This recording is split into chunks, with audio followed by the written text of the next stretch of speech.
tepat Amanda berusia 5 tahun. Dwayne meninggal dunia karena kanker hati yang dideritanya. Aku merasa sangat terpuruk karena pria yang kucintai begitu cepat meninggalkan aku dan juga anak kami. Setelah ditinggalkan Dwayne, hidupku berubah menjadi lebih berat berkali-kali lipat. Aku harus memerankan banyak peran untuk Amanda. Aku harus bekerja, membersihkan rumah, dan mengurus semuanya seorang diri. Membesarkan anak seorang diri bukanlah hal yang mudah. Aku harus bekerja di 2 tempat agar bisa memenuhi semua kebutuhan.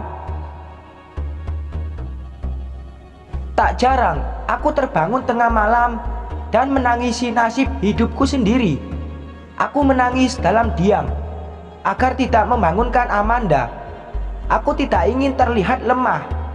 Hanya aku yang dia punya sebagai tempatnya berlindung. Dwayne sudah tidak memiliki keluarga. Orang tuanya sudah lebih dulu pergi sebelum akhirnya dia menyusul mereka. Tahun demi tahun berlalu. Ibu berusaha meyakinkan aku kalau Amanda membutuhkan figur seorang ayah, sedangkan ayahku menentangnya. Jangan bodoh. Siapa yang menginginkan dia dan anaknya? Aku tidak pernah berpikir atau berharap akan mencintai pria lain selain suamiku. Sampai akhirnya Nathan, rekan kerjaku, menyadari keberadaanku. Nathan mulai mendekati aku dengan cara yang sangat indah, dan aku mulai kembali merasa menjadi seorang wanita seutuhnya. Selama aku berhubungan dengan Nathan, aku tidak pernah membawanya ke rumah untuk kukenalkan pada Amanda. Meski begitu, Nathan selalu memintaku untuk mempertemukan mereka. Saat itu hatiku belum siap menerima reaksi Amanda ketika bertemu dengan pria yang kucintai. Namun pada akhirnya, ketika Amanda berusia 12 tahun, aku membawa Nathan ke rumah dan memperkenalkan padanya. Ternyata dugaanku benar.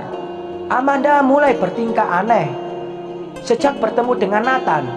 Tetapi aku menganggap itu sebagai tingkah anak-anak yang merasa cemburu karena adanya orang baru.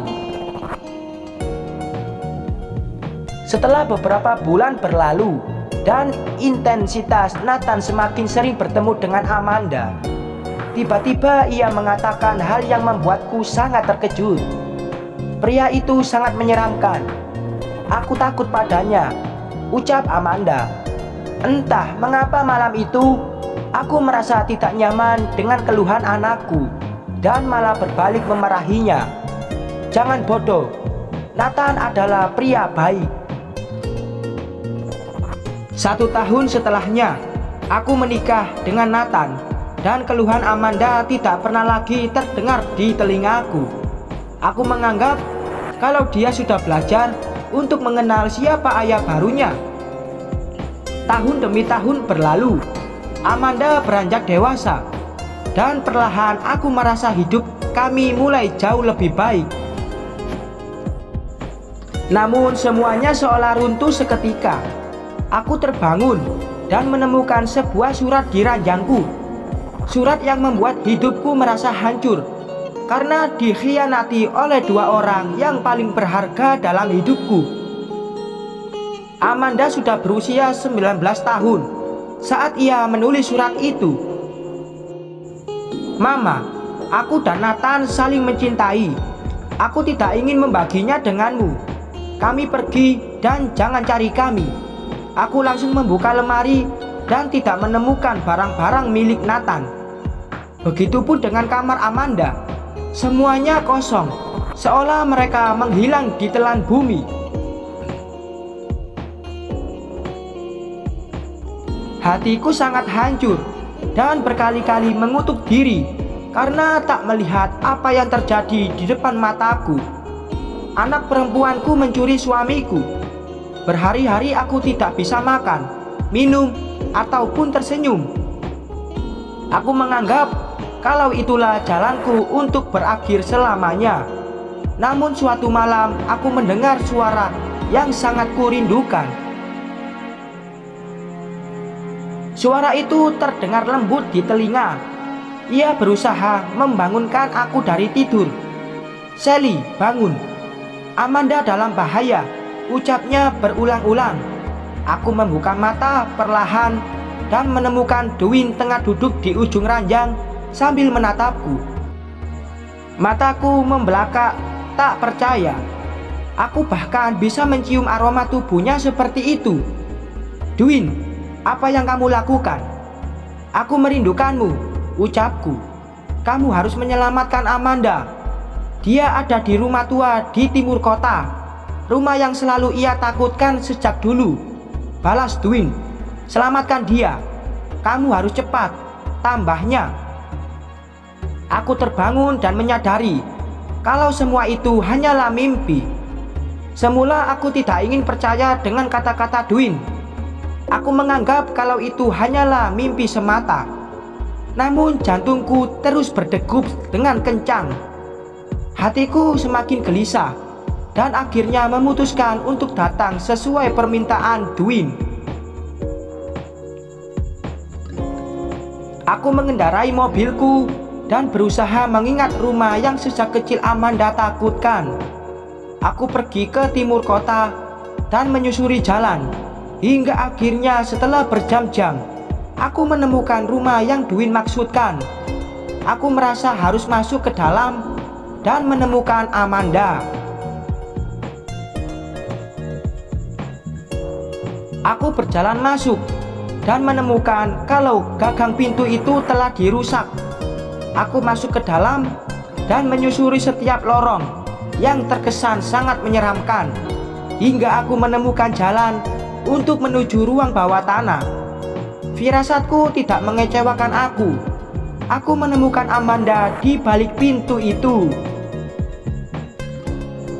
Aku melihat kaki dan tangan Amanda diikat oleh tali dengan sangat kuat. "Mama, cepat sebelum dia kembali. Dia menculikku." Aku sudah berusaha melarikan diri, tapi dia berhasil menangkapku kembali, seru Amanda. Aku berusaha mempercepat gerakanku untuk membuka semua tali yang mengikat bayi kecilku. Setelah semua tali itu terlepas, aku memeluk bayi kecilku. "Kita harus menelpon polisi sekarang," ujarku. Aku mengambil ponselku dari saku dan menelpon polisi. Sementara itu, aku dan Amanda berusaha untuk bersembunyi di sisi lain dari rumah tua itu. Ketika Nathan kembali dan menemukan Amanda tidak berada di ruangan yang seharusnya, Nathan mulai meracau menggila. Beruntung polisi datang tepat waktu. Aku dan Amanda keluar ketika mereka telah menangkap Nathan. Saat aku dan Amanda terlihat, sorot mata Nathan menajam ke arahku. Namun, ia tidak bisa bergeming. Kedua tangan Nathan telah dikunci menggunakan besi. Kemudian ia dimasukkan ke dalam mobil yang akan membawanya ke penjara. "Aku tahu kamu akan menemukanku. Aku tahu kalau pria itu menyeramkan sejak awal," ucap Amanda. Aku memeluk anak kesayanganku itu. "Maafkan aku karena tidak percaya pada ucapanmu," sahutku. "Merasa bersalah karena lebih mempercayai orang lain dibandingkan anakku." Setelah diketahui, ternyata surat yang aku baca bukanlah surat buatan Amanda, melainkan Nathan yang membuatnya. Semua seolah-olah anakku merebutnya dariku. Tahun demi tahun berlalu. Aku tidak lagi menginginkan pria lain dalam hidupku. Aku masih sangat berterima kasih pada Tuhan karena telah menyelamatkan Amanda dari Nathan. Aku memulai hidupku dengan Amanda lebih awal lagi, dan semakin hari hubungan kami semakin membaik. Aku berharap semuanya akan tetap seperti ini hingga Amanda menemukan pria baik yang akan menjaganya. Sekian.